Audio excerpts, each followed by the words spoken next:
Alright mga kaibigan, samahan niyo po ako. Ako po yung magkakrabi ngayon.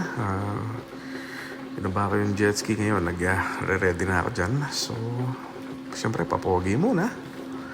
Make sure everything is all secured. And let's go. Punta po tayo sa location kung saan ako maglalaglag ng crab pot. So, hindi po sa kalayukan yan. Bear with me. So, pagdating ko nga po doon, eto buhol-buhol pa yung aking linya.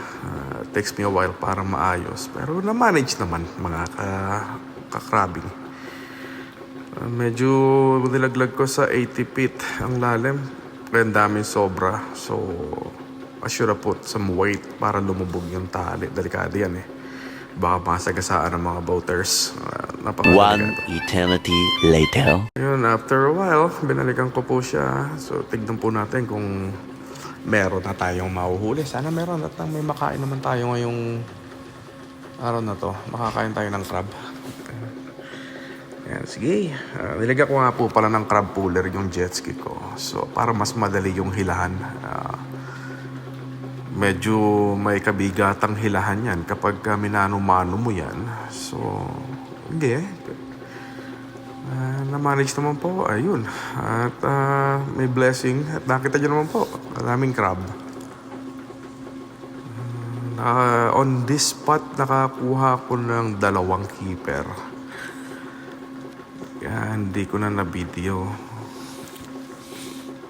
Tapos, ito po yung pangalawang pot. Dito, 2 din nakuha ko. So matotal. 2 o 3. Ayun, nakawala pa yung isang malaki. Sayang.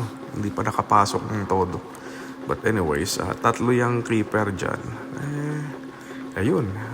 Don't forget to like and subscribe po. Pakishare na lang yung video para sa susunod po na makapag-video pa ako.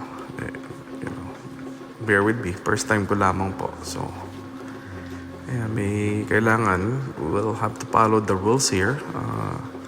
Kailangan sukatin natin. Tsaka no female. All male. Kailangan po sakto sa sukat. Pagka hindi po siya sakto sa sukat, bawal na bawal po yung kunin.